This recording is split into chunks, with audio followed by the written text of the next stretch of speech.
All right, recording. Cool. Okay. Hello, Andrew. Thank you so much for coming.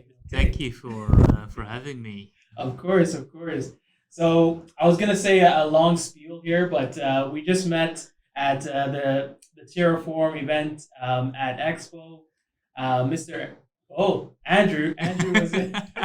We were just talking before this. Yeah, don't Don't call him call me sir. Mister. Don't Don't call call him me Mr. No Sir. sirs or anything like that. But yeah, no, we met at the Terra event at Expo.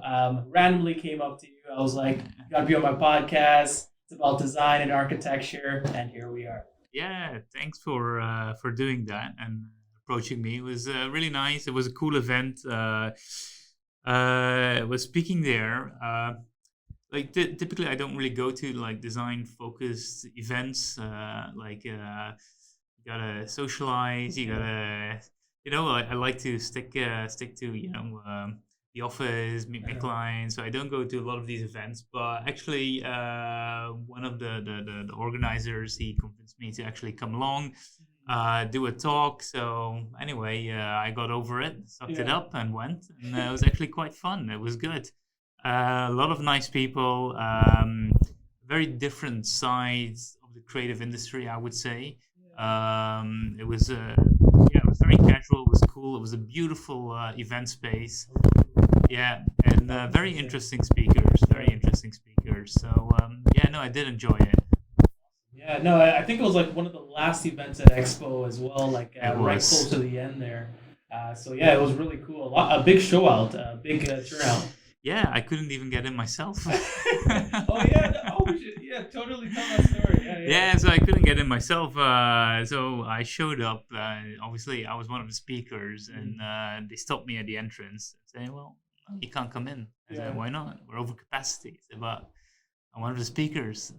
Yeah, don't care. They're like, I don't care now. You still Don't gotta care. go. No, You you still gotta wait can't in go. line We're like still over everybody else. capacity. So For I had to sure. wait for people to leave actually to get in. So, Yeah. but it all worked out in the It end. all worked out. Yeah, great speed, great panel, I should say, as well. It was. Um, Even though like yeah, there was like some people talking over and everything, it was great. It was Yeah, awesome. no, it was. It was the other panelists that they were really nice. The guys from Atelier, director, and the creative mind behind Museum of the Future.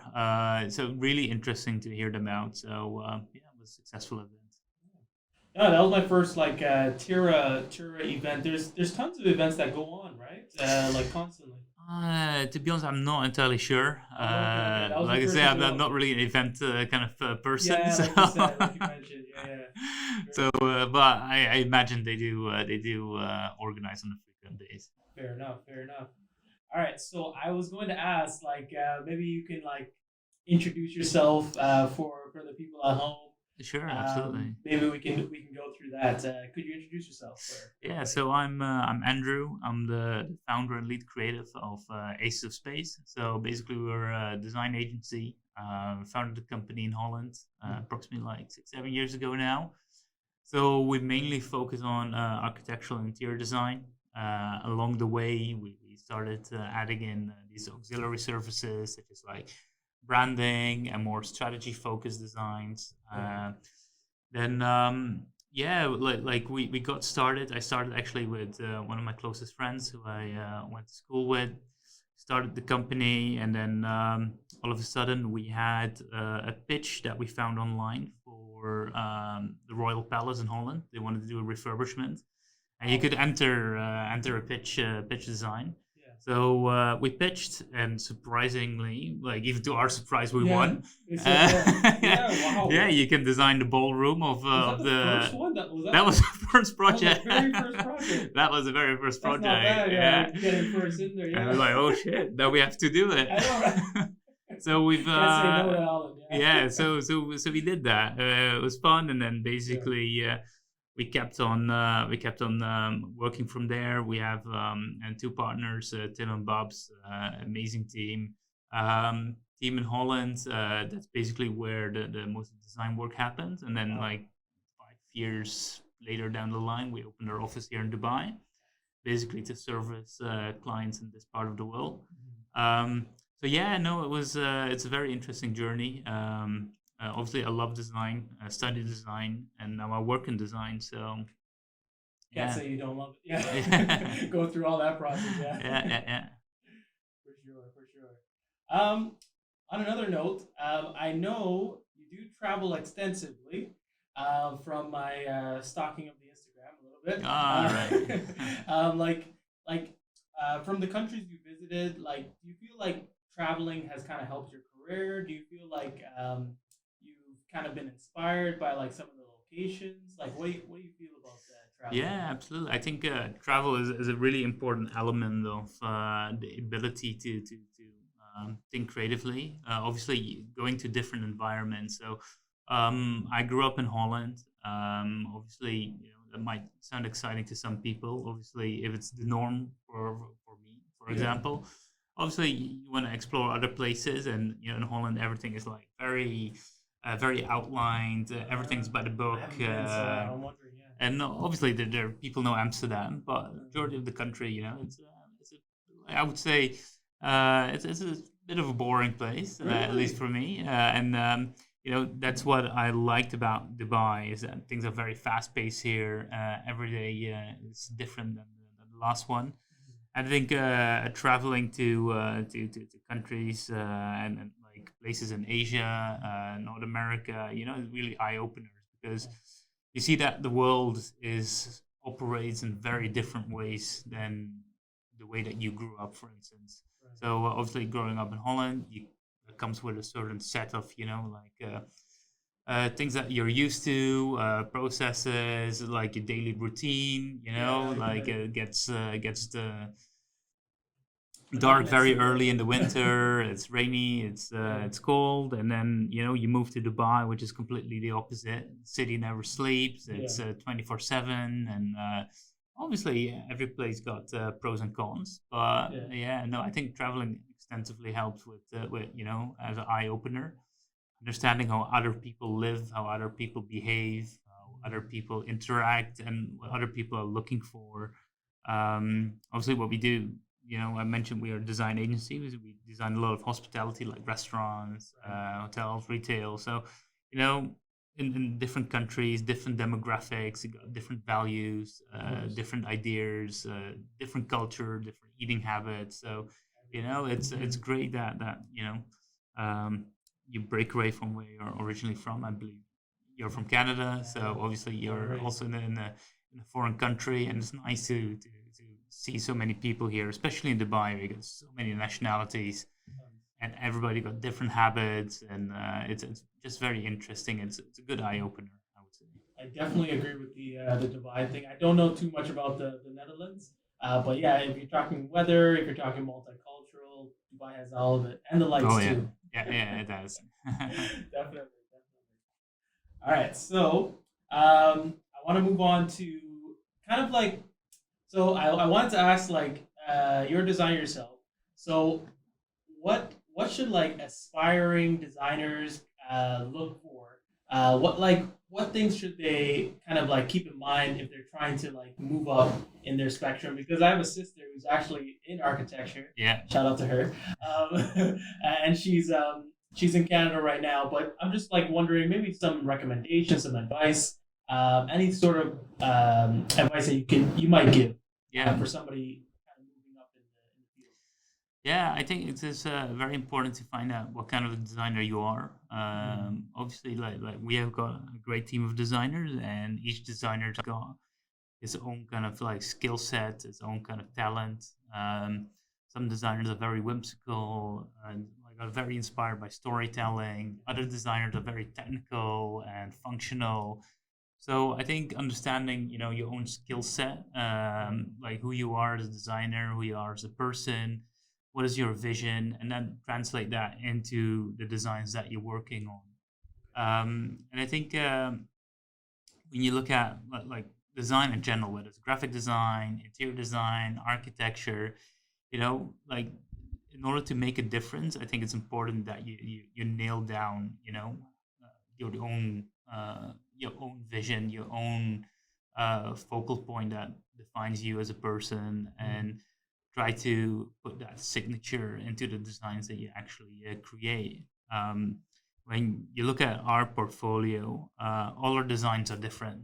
So obviously that comes because different designer work on different projects, and Yeah. each client is different. So a lot of the designers that work in our team, each of them got different skill sets, but also they're kind of like a chameleon sometimes, because in commercial Okay. design Yeah. you kind of have to adapt to the client and the project that you're working on. So sometimes, it could look very beautiful, the design looks gorgeous, but it doesn't really work for that specific client Requirements. or Yeah. requirements. So as a designer, sometimes you kind of have to adapt a little bit and understand, the real needs of your client, and then kind of like mold that with your vision in order to come up with something unique and creative within a certain framework that you set out. And like I said, and a lot of designers are also really known for their own styles, and I think there's a very fine line between like design and art. Like I think some artists who are being called designers are actually more abstract, they're more whimsical, and I think they're more artists than actually designers. Yeah. Whereas some designers, I think that's more on the commercial front, to making sure a space works for the target audience, the price point, the demographics that you're trying to target. So yeah, there's a lot of this different factors that determine you know who you are as a designer, and basically also in what industry you can work in. Right. I wanted to ask because you brought up a good point there. Do you think there's like a place for like those whimsical, like abstract artists in like in design, or like interior design? Do you think there's like a place for that, or? Yeah, absolutely, absolutely. Like, so recently we've done a project for a theme park in the Netherlands. Right. It's a fairy theme tale like theme park that's Right. all about like princesses and Okay, like that's like cute. fairy tale creatures. And Yeah. obviously what is very important there, and for most projects it is important, but especially for this one, is the whole storytelling, the experience, and the Right. immersive experience. So you know like a really good design is very engaging. It provokes curiosity, it inspires, it asks people actually to think and to interact with the interior design. So Right. for instance, the hotel rooms that we designed there, we hidden like all like these small secret features that the Oh. kids who would stay at this Yeah. hotel room discover it as they stay in Oh, the as they're hotel. walking. They're Yeah. like secret messages. There's That's like cute. Okay. little like the mouse holes in the Yeah. skirting You get to that. walk through them to get to another place. So there's Yeah. like all these little secret, and the storytelling element. I think that really differentiates an average design from a good design, Right. because it can really inspire people. It becomes like a talking point. Like, hey, have you seen this? Have you been Yeah. there? And I love that. yeah, Yeah. so yeah, it's very important. That's awesome. Yeah, no, I would want to visit that. Even I would when I kind of want to explore, even though I'm not too little anymore. But anyway, so okay, so how does your kind of like thought process change when it comes to certain projects? So like say like a restaurant over like an office space. I Yeah. imagine it has to like change a little bit or a lot, right? Yeah, Depending absolutely. on the project. Obviously, they all have like different functions. Right. Obviously, a restaurant is very different than a workspace. But even a restaurant could be like fast food. It can be like Yeah. very high end luxury. It could be like very casual or takeout or grab and go. Is it in an airport? Is it in the financial center? Yeah. So obviously, what we're trying to do is create like a framework for ourselves, trying to understand who are we trying to target and what are we trying to sell here. Okay. What is our offering? So basically, what we try to do is define the parameters of the ultimate higher mission of that project. Okay. So what I always say is that ultimately it's not super difficult to design an interior design that looks very good, because there are Right. a lot of great designers. But what is very challenging is to make a design that really works for its purpose, for its audience, for Okay. a budget, for the demographics. And that, so once you start defining, what you want to achieve, then the design is kind of like a vehicle to achieve that. And I think Yeah. design is not just like something that looks good.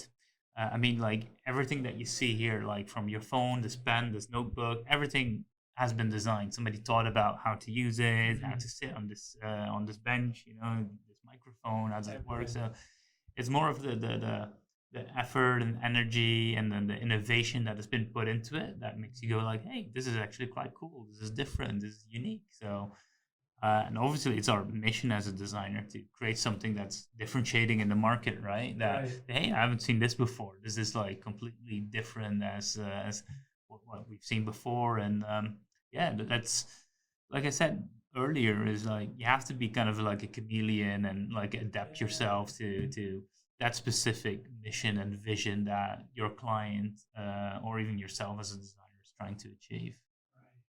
Yeah, when you were talking, like I was just like thinking about all sorts of different I made this podcast about like alternative designs, about alternative like living.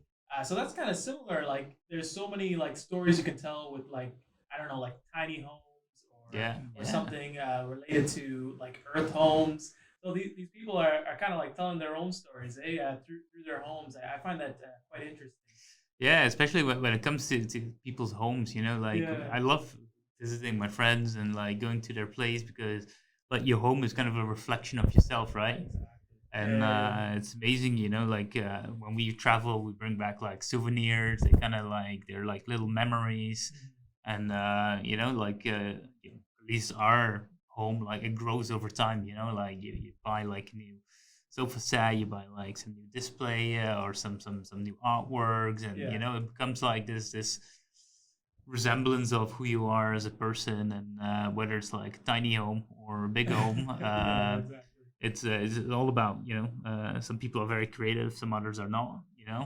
So yeah, Depends on that person. yeah. Even with like pets, I see that sometimes too. But that's another subject altogether. That's homes. So like, I wanted to touch on like a few because there's been so many different things happening in Dubai, but like there's also so many different places in Dubai as well. So I wanted to like kind of touch on like some of the trends and like topics within Dubai to get your thoughts on it. Mm. That's all right. Yeah, yeah, All right, absolutely. cool, cool, cool. All right, first one is Expo 2020. What did you think? Like, was it the spectacle that everybody was expecting? And like, I wanted to get your thoughts on Yes, I'm gonna be honest with you. it. Okay. I went once, and that was Okay. for that event. Are you serious? Oh, it was yeah. Was it Yeah, not yeah, SEMA? I knew yeah. it. No, so Okay. obviously I did follow, the Yeah. like through social media and to like my peers who visited. Right. You always think you have time until Until until you you don't. don't, and then it's too That's late. true. Okay. But I do think that the expo was really really good for Dubai. Yeah. Also to showcase a different side of Dubai. I think a lot of people globally have a certain perception of Dubai, which I don't think is really true, especially when you live here. Yeah. And a lot of people have like this very superficial image of Dubai, which partially it is there. I can't deny that. But Yeah. there's also a lot of depth. There's a lot of creativity. There's a lot of like entrepreneurial kind of thinking, a lot of Sure. vision building, and I think the expo was kind of like the result of that visionary thinking. And I enjoy like seeing people visiting the expo, even though I visited myself. Yeah. But actually traveling to Dubai, visit the expo, and kind of represent their country. One of my neighbors, she actually worked at the expo at the Estonian pavilion, and she was so Okay. proud of representing her country in like the Middle East. And it's it's really like what Dubai tries to do is like bring people together from all over the world, right? It's a real melting pot. And I think the expo is that same vision, but then like on a much bigger scale, and actually like really reflected nicely in all the different pavilions. And I've seen a few on that day. So obviously Okay, Dutch good. pavilion. At least you saw them. Yeah, you got to scope it out a little bit. Yeah. Yeah, so yeah, no, I did my a couple of hours. I Right, did right. so no, I think it was a really good initiative. I think it Mhm. really helped to put Dubai on the map in a different way, Right. rather than just for shopping Yeah, and with a glitz and the beach and glamour. yeah, Yeah. exactly. Yeah, I genuinely got excited when they did like Jamaica or Trinidad Nationality Day. I never went, but I genuinely got excited. I don't know why. Yeah, because that is that pride, right? Seeing your country there, and it's like, oh wow, that's really cool. Even Yeah, Canada it's too. Yeah. yeah. Yeah, so I visited the Dutch Pavilion, and they've done like something about obviously around water, Right. agriculture, sustainability, which are big topics, Oh obviously yeah, the Dutch in the one was like one Netherlands. of the best. The Netherlands one. It was a good one, yeah, Yeah. absolutely. Yeah. Okay. Very cool. Very cool. All right, yeah. The next topic is Al Circle Avenue. Right. Do you think I was wondering, is there like design places like this in every city? Like, is there like a section of a city that's dedicated to design? And like, what do you think of Al Circle Avenue in general? Yeah, I think most cities, they create like these creative centers, and Space, yeah, I think that like people naturally gravitate towards like-minded people. So I think once it's been established that there's a creative hub for whether it's artists or creators or entrepreneurs in general, I think these spaces carry a lot of like soul and personality. yeah. In Dubai, it's interesting. Obviously, they try to create like this D3, which is Dubai Design District, Yeah. which obviously doesn't have the same spirit and soul and character like Al Sarkal Avenue, which Right. you can see Al Sarkal has grown more organically, has it grown more in a natural way, Mhm. and I think the it's a really good reflection of what the city is and can be in the future. Yeah. From the artists who exhibit there, the events, the food, the cool coffee shops, Everything. Yeah. the music, lifestyle, the cinema that's there, The outdoor cinema. Yeah. yeah. And Yeah. I so love it. I think it's very important for any city, especially for a city that is as new as Dubai is, to have that center of creativity that sparks a lot of ideas. There's a lot of great companies that work from Al Sakal, and most of the companies that work from there are obviously in the creative field, Yeah. and their ideas and their work will reflect on the city over time, right? So Yeah. I think it's very important for every city, and I think most city have them naturally. And I think Al Sarkal, it's literally in the center of Dubai. We actually tried to look for an office space Oh really? recently. Yeah, in the last couple of Recently, weeks, eh? we expanded the team quite a bit, so we're looking for like new office space. Yeah. Unfortunately, it's a very popular area as well, so it's Very very hard to expensive, I find it. imagine. It's a bit pricey, Yeah. but no, it's a really good place, and Yeah, I it enjoy is. going there. Yeah, Mm. I love Al Circle Avenue. It's like the most like least like Dubai like place. I feel like. yeah. It's it's Yeah. uh, it's funny that you say that. So that's also that I think if any colleagues are going to listen to this, Yeah. they probably going to think it sounds like a broken record, because I always say it like the coolest places in Dubai make you feel like you're not in Dubai. And Wow. like Yeah. a lot of the restaurants that you go that you think, like, this is amazing, like it feels Yeah. like we're in London, or it feels like we're in New York, or it feels like we're in Bali, so It is strange, that eh? that Yeah. that kind of reflects of the escapism that people are looking for. Yeah. That's interesting that you bring that up. Yeah, I've been noticing that too. um, okay, so I have this is one more of like a trend, like biophilic design, like nature, kind of like really incorporating into indoors, maybe even this table, really. uh, I want to know like how far can we go with that, and like have you seen that a lot, like this incorporation of I guess outside uh, furniture and outside like yeah, plants inside. yeah. Mm, yeah, I think sustainable design, and especially biophilic design. So I think if you look at what is biophilic design, biophilic design is using natural elements without, actually damaging the nature and environment around you. So that's building in a very sustainable way with the materials and the tools that you naturally have around you. So, there's some great concepts.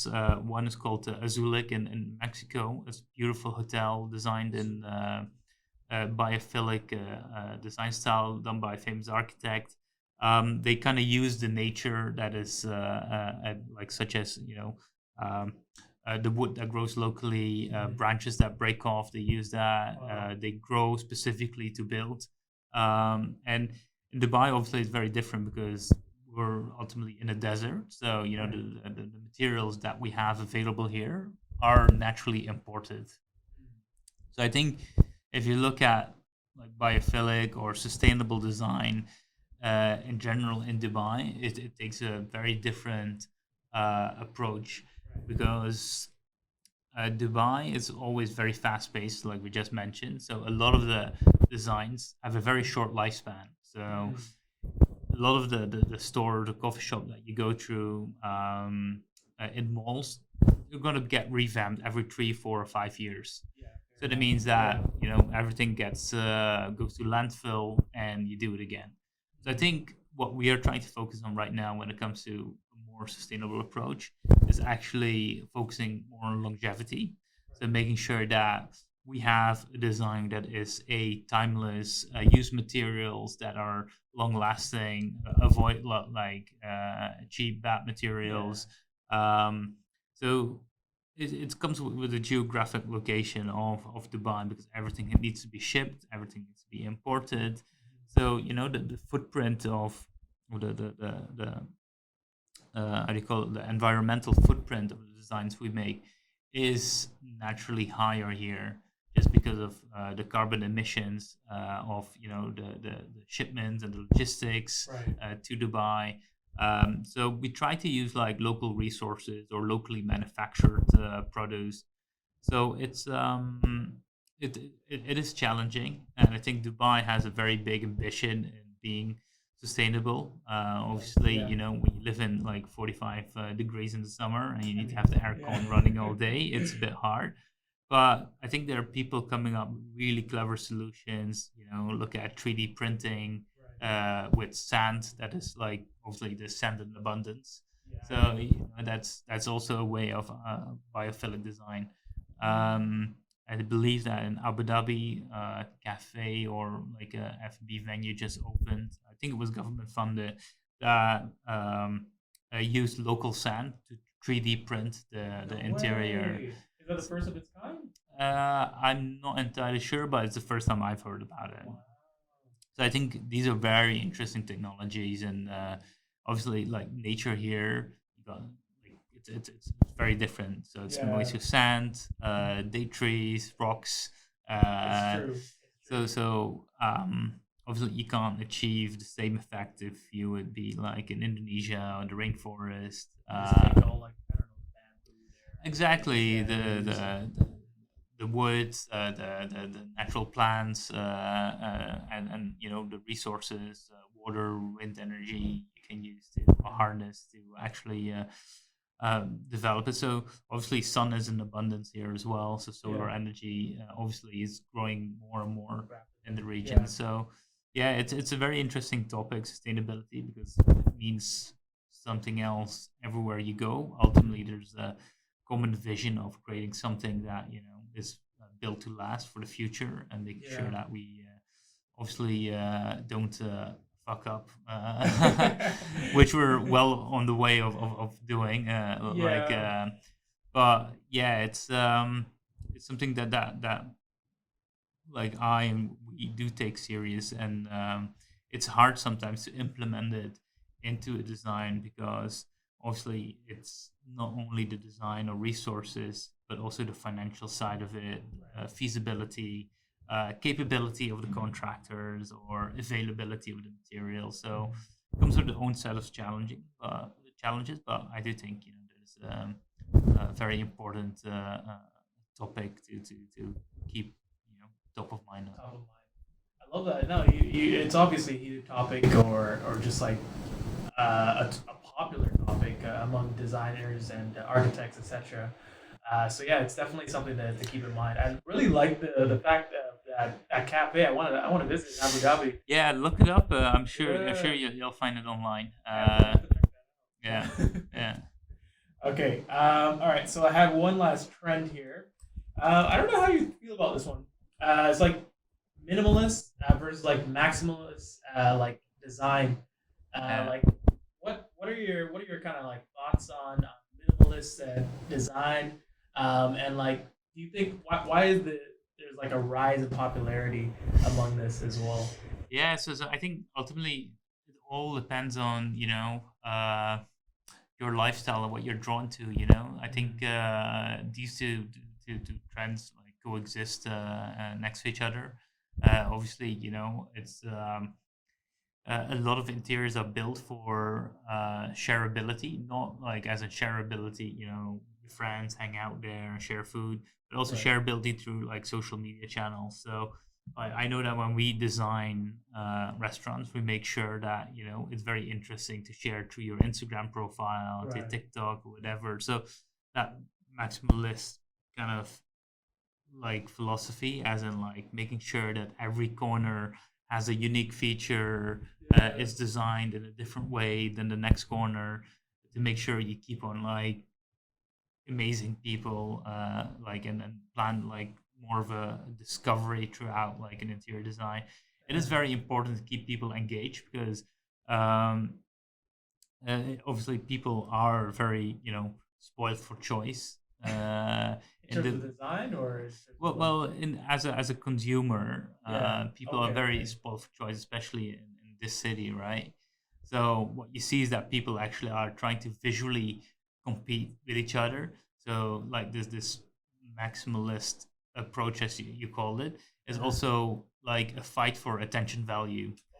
Okay. Okay. So one tries to shout harder than the other, and trying to make themselves more unique than the next one. Right. So and then I think that also has like a kind of an offset, like a counter, like a counter reaction of Mhm. people who go completely in the other direction, and keep it like very clean and let like the product speak for itself. They don't need all the Mhm. fuss.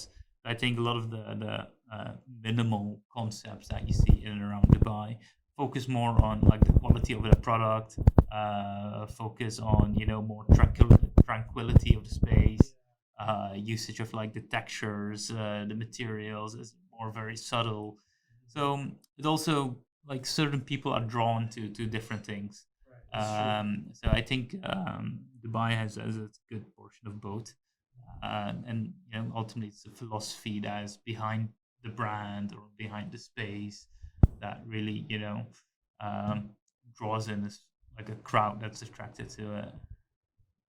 If that makes sense. Yeah, no, I think you're making sense of it. Yeah, I was thinking of lights actually when you talk about like maximalists here in Dubai, they're so big on lights.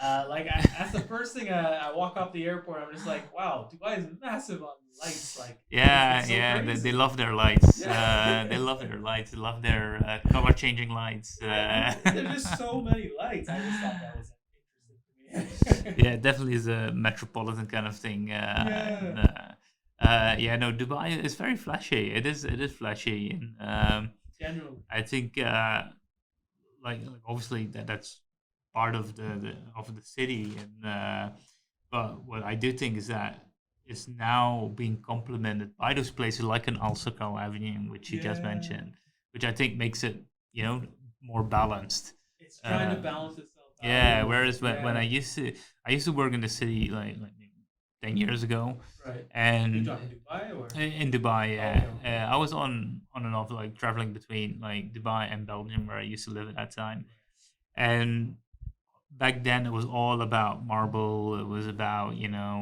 shiny finishes, Right. and it's not about that anymore. Yeah, we gotta seal down balance. Okay, we've done it before. Now we're gonna like we're gonna do it for everybody. Everybody Yeah. wants to come here, so it's not just like flash. Anyway, um, okay, so I have another question here. Um, I guess we kind of like talked about Dubai a lot. Could you kind of like talk about Den Bosch? Den Bosch. I don't know how to pronounce it.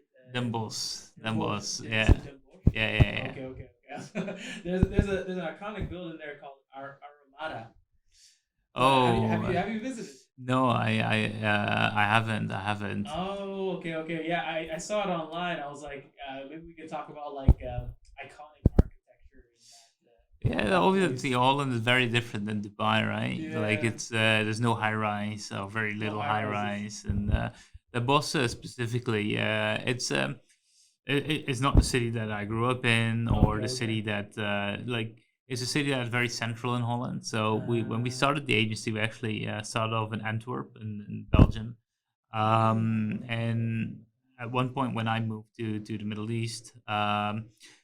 We had to relocate the office, and we saw that a lot of the staff was coming like from all these different places in the Netherlands or Belgium, and we tried to move our office to a place that was central to everybody. right, right. So that was a lot like definitely your typical Dutch city with Okay. its local market square and town square, and we're located actually a little bit outside of the city in an old factory. I believe it used to be like this cookie and lemonade factory in the That's cool. You convert it into an office. and they Yeah, converted it into an office, and it's a really cool creative space. yeah. It's actually complex of all these creatives. Um, yeah, about them bosses, so I don't know too much about that Yeah. city, It's but totally cool. Totally cool. it's yeah, it's a very different pace from our From office this here, and slavish Dubai. yeah, and like also the pace in the office. Dubai is like you can see here, like the team here, they're always rushing and Yeah. emails and calls. It's like Gotta go back to the office. Yeah. yeah, and when I visit the office there, it's pretty tranquil. Yeah. Like everybody sits, walk.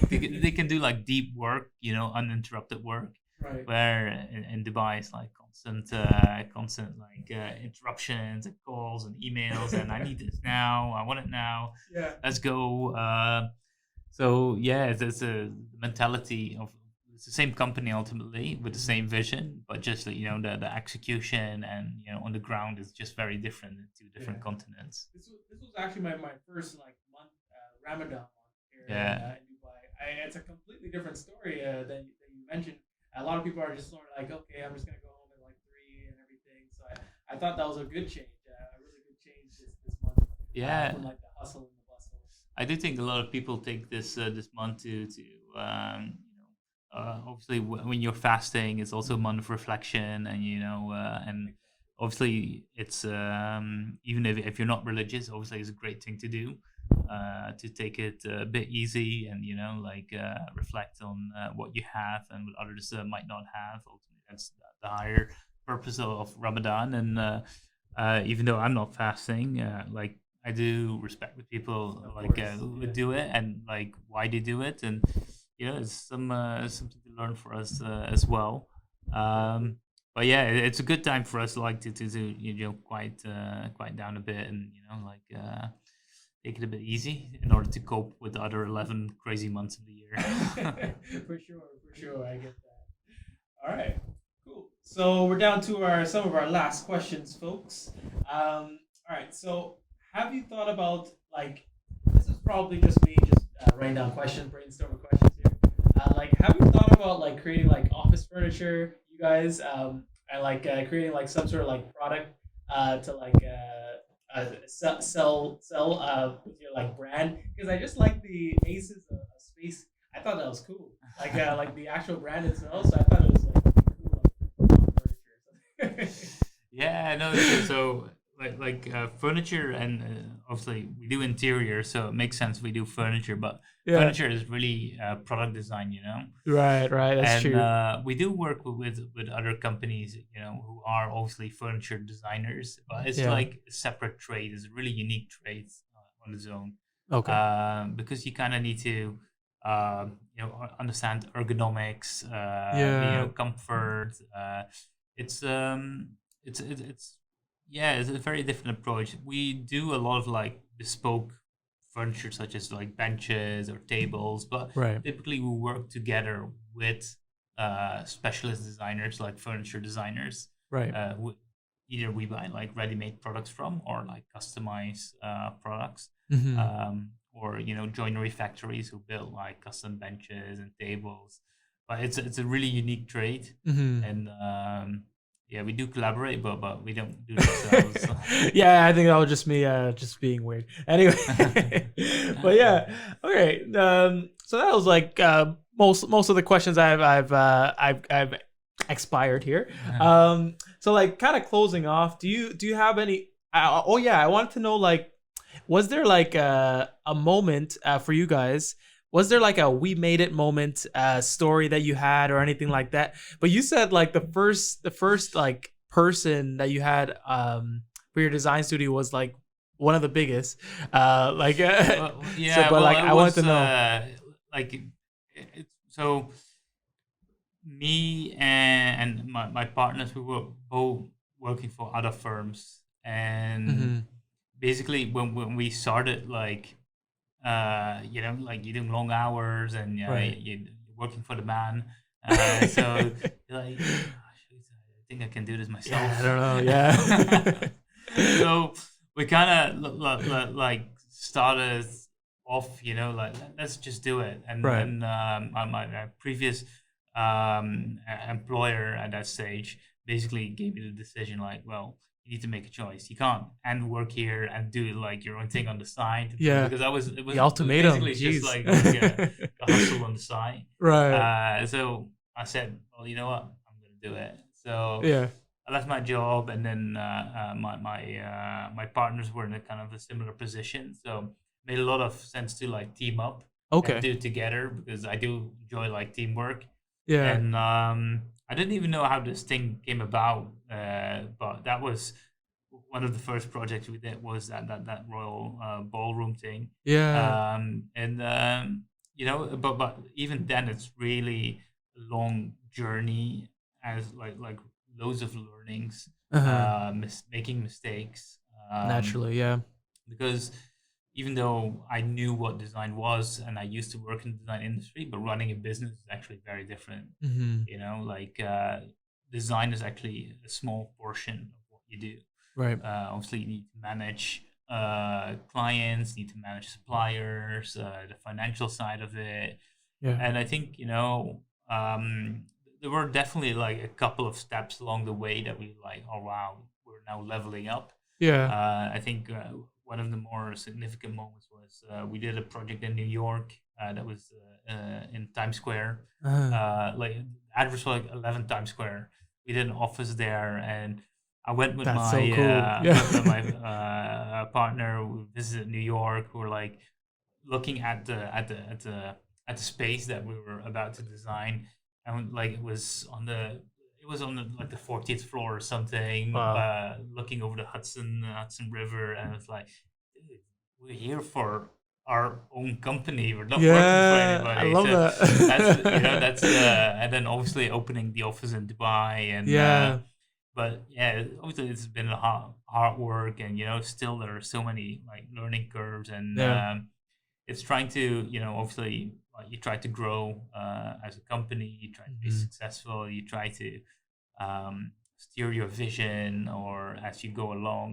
So there's obviously a lot of moments that you think, hey, this is great, but I think it's also offset by a lot of moments that you are like, oh shoot, I should have done this different. Yeah. So it's it's challenging, and it's very rewarding at the same time. More positives than negatives. Yeah. Absolutely, absolutely. Definitely. All right. So that was all the questions I had. And do you have any last words? When people say that, it's a bad thing, but, but do you have any last words before we go today? No, thank you for having us, and then obviously your interest in ACES. Obviously, we love having these conversations with people like yourself, and sharing our vision. So yeah, thank you. Appreciate it, Andrew. And that's everything, folks. And yeah, thank you for listening. Awesome, thank you. That was nice.